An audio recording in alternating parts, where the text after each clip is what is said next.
Blind Hustles, and today I'm here with Raul Martinez, 105 Barbecue. Like, comment, subscribe, and stay tuned for today's podcast of how we started smoking meat. Pause. Let's Eat. Let's eat. So here we have some post-oak smoked pork spare ribs. We have some spicy barbecue sauce, some pickles, and then we have some chicken here. But the ribs are what's good. Fire. Yeah. All right, well, we're going to see if that claim is true. We have our blind taste test over here, Miss Boss Lady of the Malaria Marias. Hey! Big round of applause. So now, let's dig in. Let's eat. Okay, I'll let you get first bite.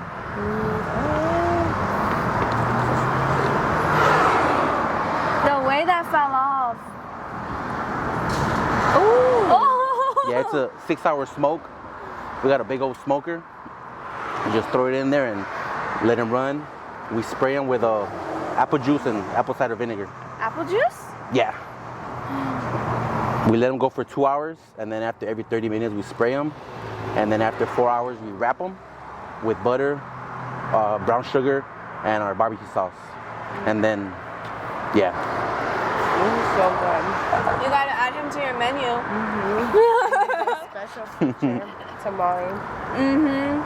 Oh my gosh, this is so good. Okay. We might have to cut, guys. We might have to. Yeah, I think we might be here for a little bit.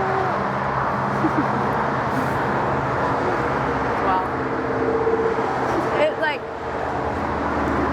It just literally falls off the bone. Yeah. Mm-hmm. Like if you're an old person that doesn't have teeth, this will fall right in your mouth. like a pork Gerber. Yeah, Gerber. You should say it.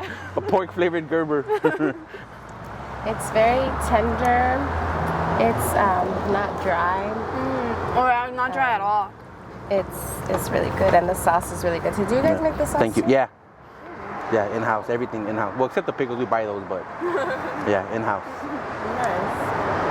Very nice. Very good. And now we're gonna try the chicken. It's big, but it looks good. If I I'm low-key sad that she couldn't try this. I know. So our chicken, we put it in a 12-hour brine, which is basically like a hot tea.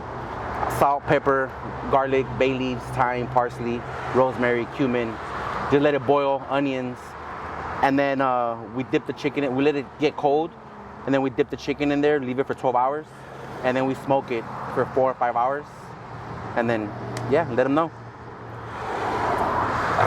I'm at a loss of words. That's what I can let you know. Lucille's ain't got nothing on this. No, it ain't got nothing on this. 105 Barbecue is where it's at. That's where it's at. No, for real. Because how prestigious his meats and chicken and the time and effort that he puts into making this, you can taste it. You can taste the difference. It's none of that corporate manufactured stuff. No, this is it. No, and then when you're making, obviously restaurants, they make a lot. They feed the masses, right? But when you bring it down and make for a couple people, you put more love into it. You more care into it. You put more attention into it. And then you get a better product. You can go to McDonald's any day and buy a really good quarter pounder. But if you make it at home with your own slab of cheese, bacon, all that stuff, it'll taste way better. It's just the time you put into it, You could go the easy way, just go out and buy it. But if you make it yourself, and if you love to make it, I love to make it. So, and yeah, it's good. Dude, I just want to keep on eating and eating and eating. But I mean, we have work to do. We have tamales to taste. Tamales, the podcast. We got work.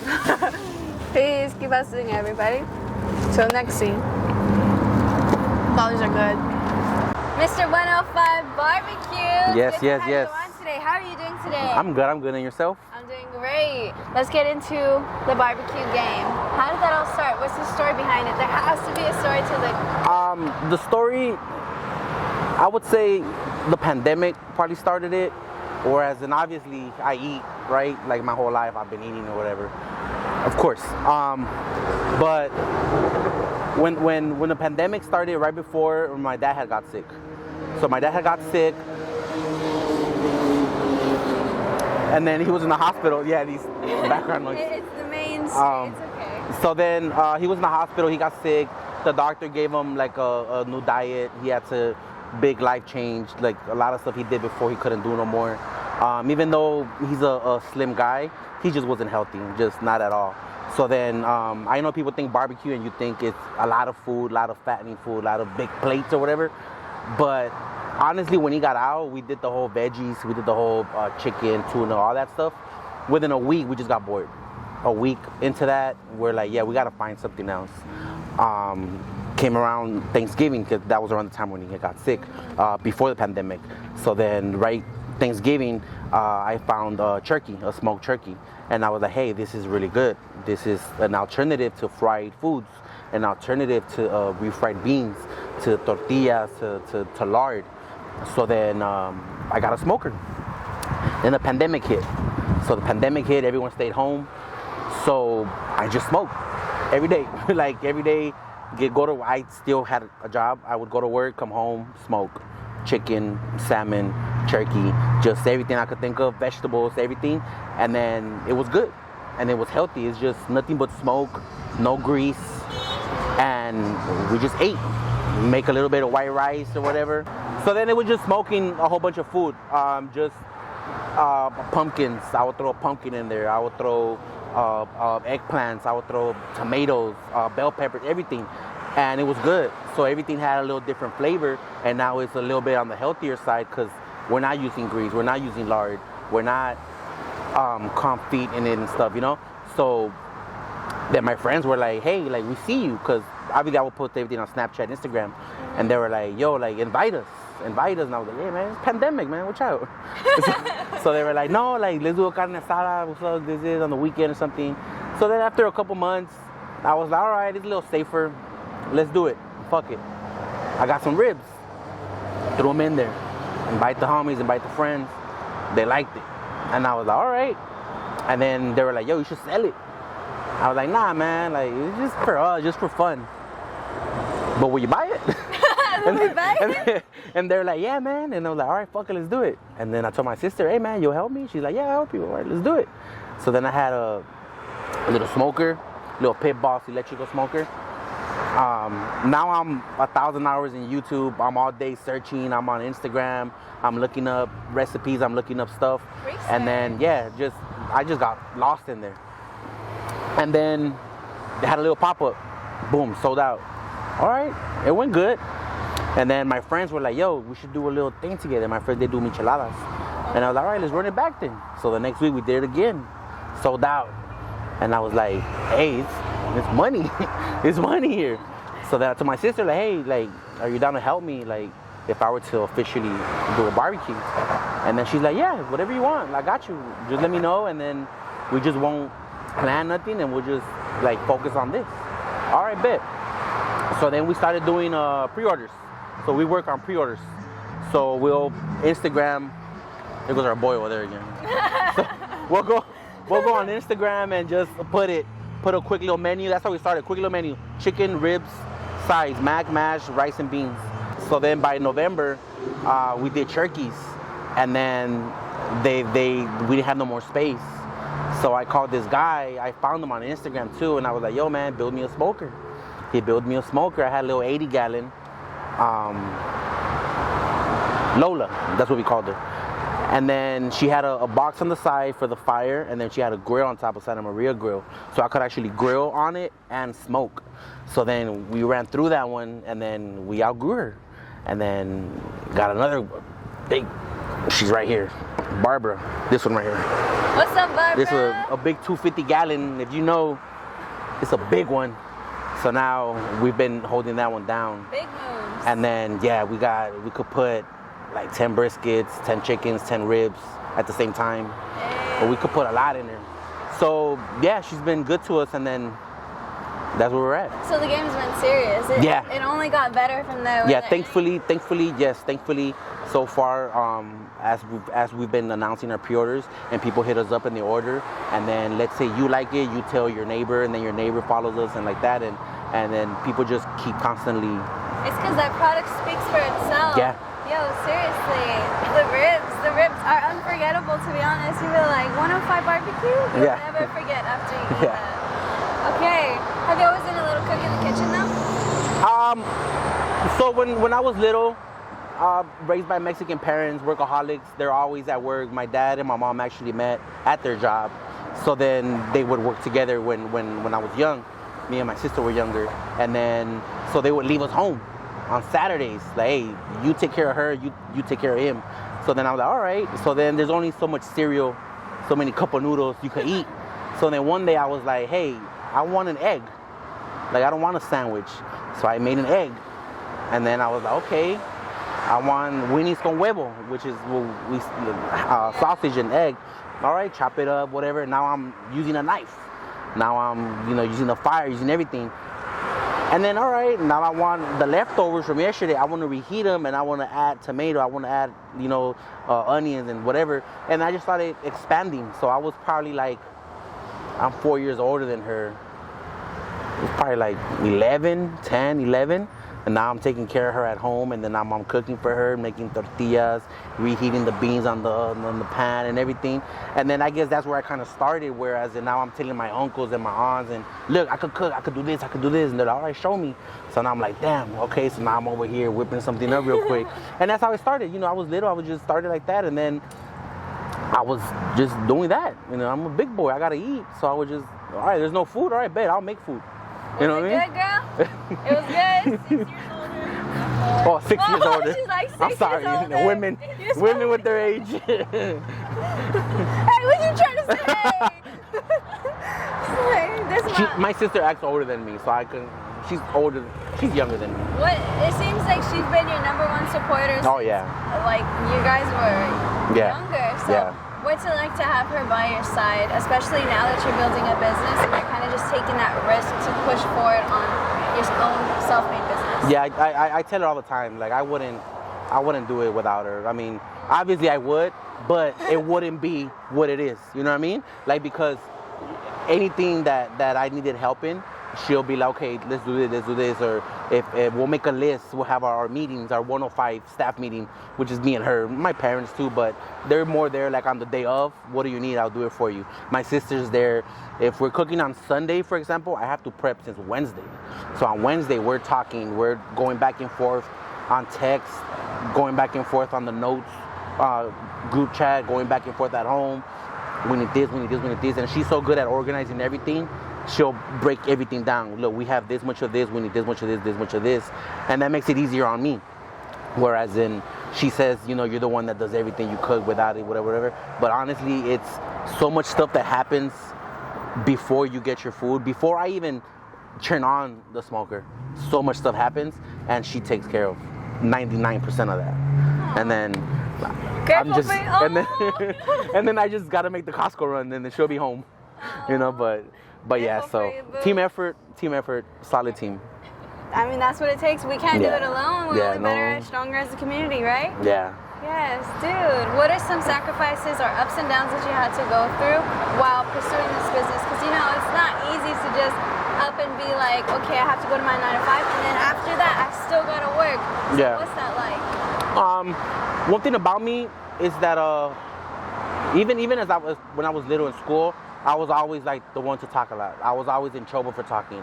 I'm always getting the little note, take it to your mom, su hijo estaba hablando, your son's talking. I'm always go to the corner, whatever. So as I grew up, I was always not the life of the party, because I wasn't really out there like that, but I just had a lot of friends. I'm sorry, but like when you were saying that, I didn't mean to cut you off, but no, it's good. Like I had to say it before I forgot what I was gonna say. But you know how you said you always got the notes, you always were told to go in the corner. Did you ever feel like your personality was being suppressed or like oppressed by authority? I wouldn't say suppressed, because I would still get in trouble for it the next day, but it was more of a how can I say it? Like if the whole class was loud, I would be the one to get in trouble. Or if I had like a friend sitting on that side, I would find my way to my friend. And now he's like, Raul, what are you doing? Oh, I'm helping him with number 4. Go sit down. And now I'm in trouble. You know what I mean? But I guess thinking back, I wouldn't say suppressed. I would just say kind of like I was always kind of getting in trouble in class. but that was kind of it. Like just, hey, go to your seat, boom, boom, whatever. At the end of the year, the notes, talk too much. You know, he has a B in my class, but he talks too much. He has an A in my class, but he talks too much. And it's like, can you really blame me if I'm getting a good grade? Like, as I got older, obviously my grades went to shit, but yeah. I guess I suppressed myself.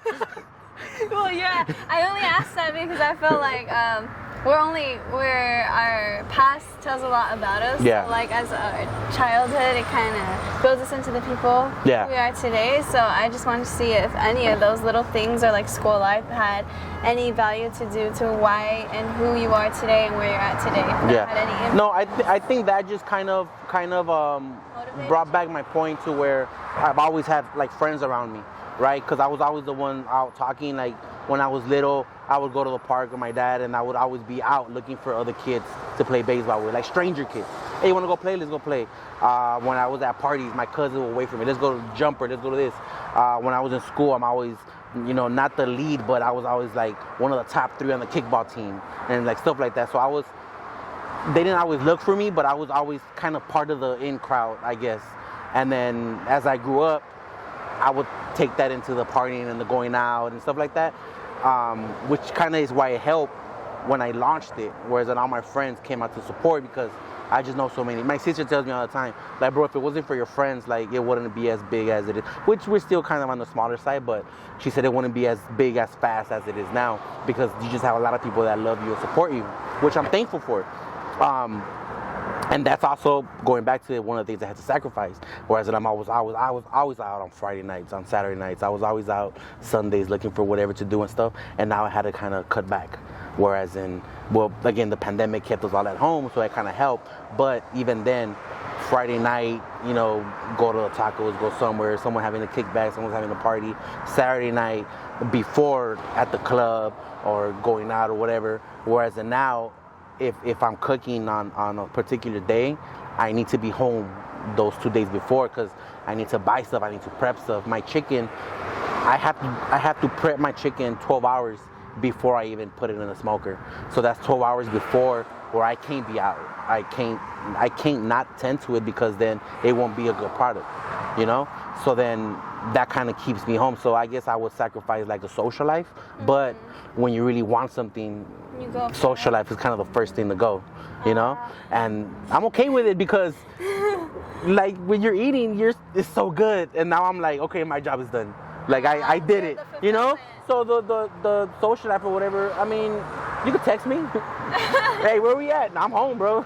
I'm putting wood. I'm chilling. Send me a snap of your drink. I'll send you a snap of my beer, and I'm home. And then so I guess social life would be one thing that's so far. But even then, I'm okay with it. I'm okay with it because people have to understand that when you want something, when you wanna be good at something, something has to go, and that's it. Yeah, dude. Especially like with this whole Divine Houses, like I could totally relate with you sometimes. Like this whole summer.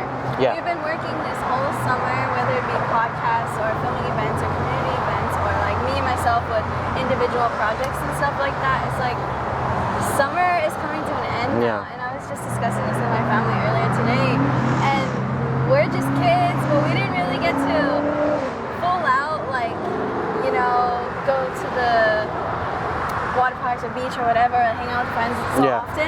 It was just like work. But then my parents always remind me that we're doing this so in the future it's not only for us but for community and everybody else. It's like, you're right. And so like you said, something does have to go. So I guess ours was our social life as well. Yeah, and not just that, but even then I've seen you like on your Instagram and stuff, you're busy. Like you're out busy doing stuff, and even then you might say you're working on Divine Hustles as like a job or interviewing people and stuff, but you're having fun doing that because it's what you like to do. So you're at a concert, you're at a fair, at a carnival or whatever, but you like being there, and while you're there, you're having your fun, and then you're building connections and meeting new people that'll help you along the way of whatever you want to go to. You never know, you might meet like a good interviewer later on that might give you a call. Hey, I need you to help me interview this person. It could be a big artist, and that'll be your blow up. You know, one video go up, and then people are now looking for you. Hey, come over here, just do this, event show, award show, whatever. Yeah. Social life, bye-bye. Time to work. Hustle, up. Hustle. We're gonna get into the what's it like to be an adult segment. Okay. So, what's it like to be an adult? Go. What's it like to be an adult? Everything hurts. My back hurts. My knees hurt. Being an adult is, I don't know, I guess being like a big kid because I have a job. I have my side thing. I have my family. I have everything. So I'm having fun doing what I like to do. Mm-hmm. But I have bills. So darn. I'm making money to pay what I gotta pay, but I'm having fun doing what I want to do. So being an adult is just being a big kid for me. You know what I mean? Of course, there's serious things going everywhere, and people get sick, and situations happen or whatever. But I like to think on the bright side of things. You look on the bright side of things, you look on the positive side of things, and you're just having fun doing everything. Yeah, you gotta take care of your serious situations and whatever, and flat tire here, someone's in the hospital here. You tend to that. As an adult, you have responsibilities to make phone calls, to go visit, to send gifts and stuff like that. But 90% of the time, you're having fun. You're doing what you want to do, and I like to see it that way because if not, then everyone's gonna be walking around bitter. People already walk around bitter all day, and just walk around happy instead. Happy instead. Yeah. So being an adult is being a big kid, happy, with money. But you spend all your money. You spend more money than you make. Is adult money scary? Because you you spend. Yeah, no, I mean, when you want to do something like me with barbecue, I have to spend. I have to buy, heat gloves, pans. I have to buy wood. I have to buy, stuff I need to clean the smoker, stuff I need for everything. So you're spending a lot of money for something you love, right? But then once you have a big sale or catering, once you have a pop-up and it hits, you make all that back, right? And then it is just, that's fun. For me, that's the fun part of it. Yeah, and I mean, you're doing what you love. There's not a lot of adults that can say, oh yeah, I work for myself. Yeah. Oh yeah, I get to cook because that's what I like to do. So I'm so glad that you took that path to just risk it all and just follow your dreams. That's what's great. And what kind of motivated you to want to do barbecue specifically? I was just going back to the thing with my dad being sick. How was his progression? He's way better now. Wow. He's way better now. He's off medication. The doctor gave him, a year. Like, hey, you're gonna be your diet. You're gonna not drink this, not do that. Start walking, whatever. Gave him a year. It's been more than that now, and he's off his meds, and he's back to normal. He's eating good, everything. Yay! He just keeps a healthier lifestyle now. More water, more juices, like natural juices, and then barbecue. Every time I smoke, I make him vegetables and salmon or like a turkey breast or something, so we have food for the house. And that's sweet. Yeah. What kept you motivated to want to keep on pursuing this? That and just seeing the people enjoy the food, because it's really good food, right? So when you cook and then people text you the next day, hey man, that was really good. And then you're worried about like a new customer, right? Like let's say someone new comes, hey, my friend wants 3 chickens and 3 ribs for a party, and then you make them or whatever, and then you're like, damn, they haven't hit me up. It's been 3 days or whatever, and then you see them a week later. Hey, remember? Yeah, bro, everyone loved it. And you're like, oh, yes. So that satisfaction of pleasing people and knowing that something that I did made them happy and they talk about it and it's a feel-good feeling for them, I like it. So that keeps me going. Has there ever been a time where you felt like you wanted to give up? Give up? No. But there has been days where we'll get 1 or 2 orders, and I'll tell my sister, like, oh, sister, we only got 1 order. She's like, hey, there's going to be days where we get 0 orders. People are going out now. People are, doing their own carne asadas and stuff. Don't get sad over it. And I'll be like, all right.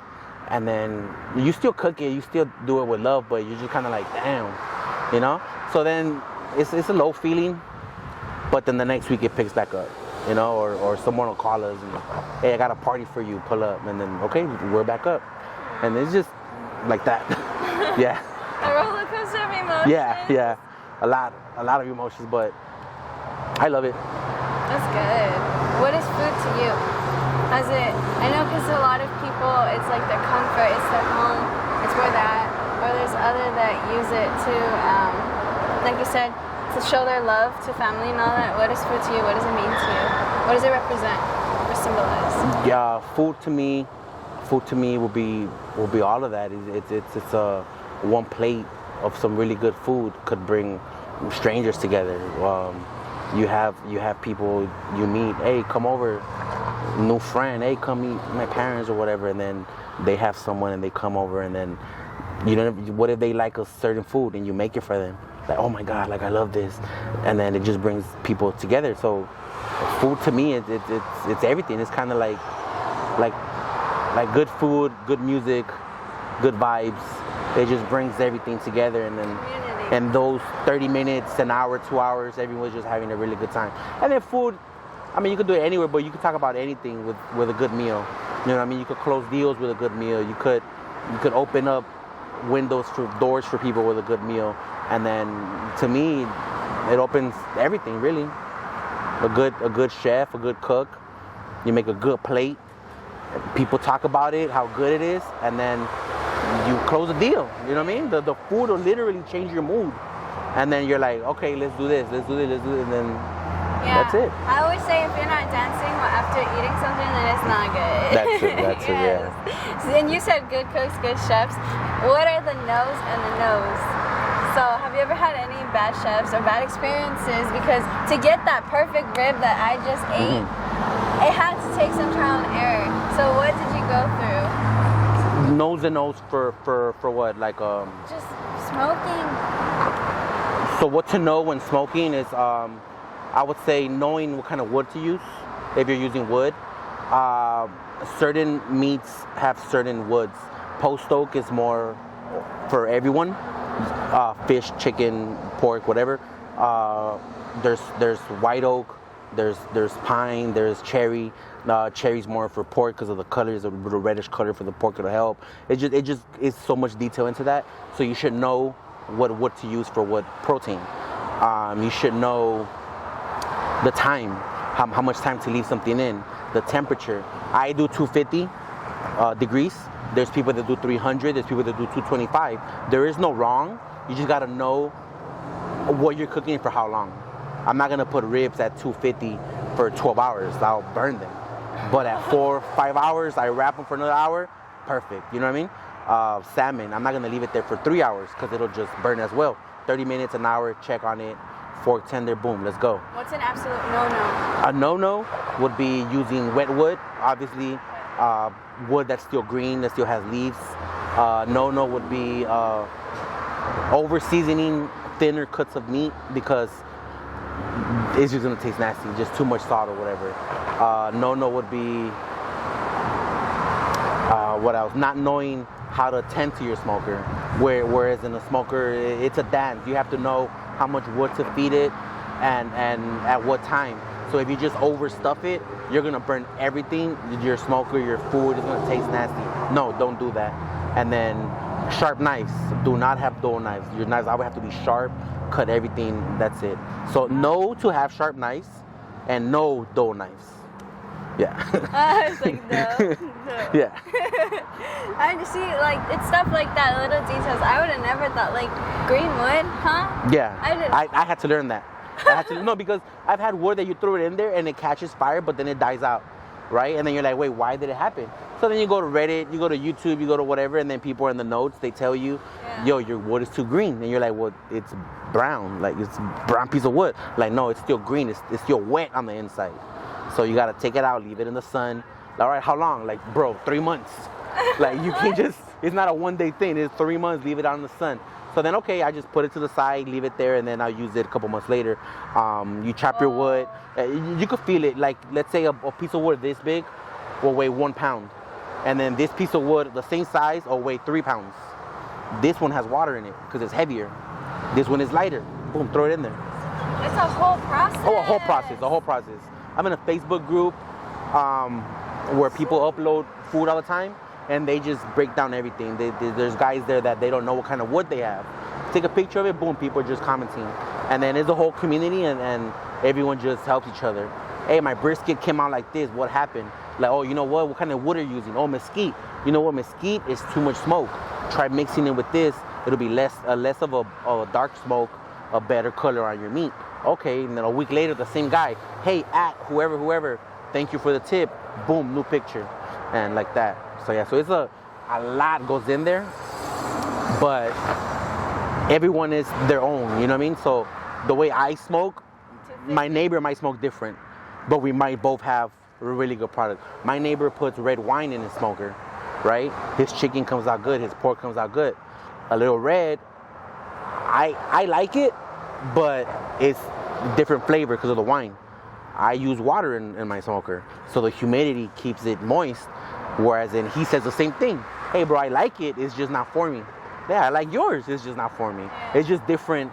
Some people like spicy food, some people don't like spicy food. Some people like green salsa, red salsa.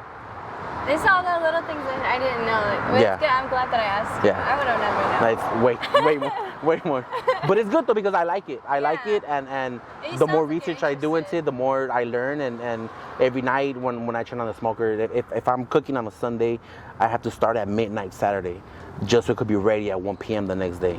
So overnight, I start feeding the fire, whatever, tending the smoker, and I'm on YouTube. Just whatever I'm cooking this day. I'm YouTube just watching, looking for new videos or old videos, just in case there's something I missed, just in case there's something I haven't done, or if there's something new that's different, and I'll try it. And then once I do that, then, you know, I adjust or whatever, make my little notes, and then my next cook, I'll adapt.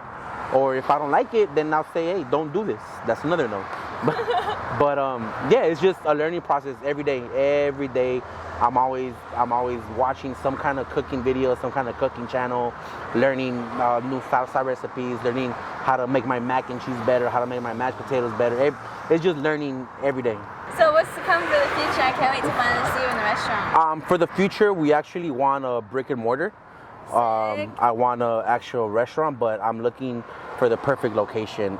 It's easy to say, hard to find, but I want something local, whether it's Greenwood. I'm from South Central base, so it's something either Greenwood or South Central, somewhere where I have like a corner, somewhere where I have like a big parking. I want to have 2 big 1,000-gallon smokers in the backyard. I want to have shade. I want to have a shaded patio for outdoor dining. I want to have an indoor kitchen. I want to have like all the sides, everything. And then it's just a matter of finding it, because everything just, price is going up with everything. So I know it's going to be tough, but you can do it. That's what I want. That's what I want. Spoke to my sister, my family. We're all kind of leaning towards, okay, let's focus on that. Yeah. So that's my goal. I want to say 5 years. Being realistic 5 years. If it's before that, perfect. If it's at that time, even good. But that's what eventually I want for 105. Somewhere close where we could, you know, help the community. Yes. Where we could have, you know, kids come over after a game or whatever. School nights have, you know, discounts, promotions, all kinds of stuff. That's what I want. Somewhere where people from the community can come and hang out and have fun and eat some good food. Yes, we need that cozy environment, that welcoming environment, and we need that smoked barbecue in our community stats. Exactly. Get working on it. I can't wait to visit, to try the food. 5 years time, I'm counting on you. Yeah, 2027. Let's get it. Let's do it. All right, messages to the youth. A message to the youth: do everything. Honestly, if you want to play soccer today, baseball tomorrow, do it. If you want to draw, if you want to build, if you want to, you know, ride bikes, if you want to skate, if you want to learn calculus when you're young, whatever you want to do, just do everything. Why? Because if you do everything when you're young, something's gonna hit, and whatever hits, as you get older, you're gonna have that memory, and then whatever it was, you're gonna be so good at it, and then it's gonna just take you places. Whether it's an instrument, a sport, anything you do, just do a smoker. If you want to learn how to cook at 8 years old and get big and have a restaurant, do it. Just because something will eventually trigger you and say, this is what I want to do, and I already know how to do it. Why? Because when you were younger, you did everything. Hey, and then a message to hustlers following their dreams right now. A message to the hustlers is be okay with no, because a lot of people will say no. A lot of people will hey, not today, or oh yeah, mañana, tomorrow, or come back next week or something, and don't let it get to you, because if you let strangers put you down, then you're never gonna grow in whatever it is, being a musician, being an artist, being whatever, being a cook, whatever you want to do. Accept it and move on, and eventually you're gonna have your break. Everyone, you're gonna have your song, your viral moment. You're gonna have your chance to cook for a celebrity. If you're a barber, you're gonna have your first celebrity coming for a haircut. That's gonna put you in friends. You're gonna have your first restaurant, and then that one yes will beat 1,000 no's. Yeah, so just be okay with no, and keep going, keep hustling. Keep hustling. Heard it here, folks. Oh yeah, you're at some socials where people can find you. Oh yeah, you can find us at Facebook, YouTube, TikTok, Instagram, 105 Barbecue. YouTube, we just have tutorials. Instagram is where we post our menu and our pre-orders. So from Instagram, you hit us up in a DM, and then we'll take your order, and then that's it. We usually cook on Sundays, but we're open for caterings, parties, anything you guys need. And then, yeah, that's where we're at. That's great. He's giving you guys the right away to not only learn how to make some good smoked barbecue, but to go get it his catering. Bring it to your family, bring it to parties. Make sure to check out 105 Barbecue. Try the food, please. It's a must before the summer ends. For your kickbacks, for your parties, for your get-togethers, whatever. For everything. For everything. Yeah. For Christmas. Yeah. Halloween. You broke up, get some barbecue. Yep, there you go. Forget Ben and Jerry's. We got some ribs on the way. We're here to hear, folks. Check out 105 Barbecue. And as always, be kind, support each other, and keep hustling. Let's eat. Let's eat. Okay. I'll tell you when to wave. Ready, set, wave. Hey guys, Hey, what's up? how are you? Good, how are you? I'm chilling. I don't like it.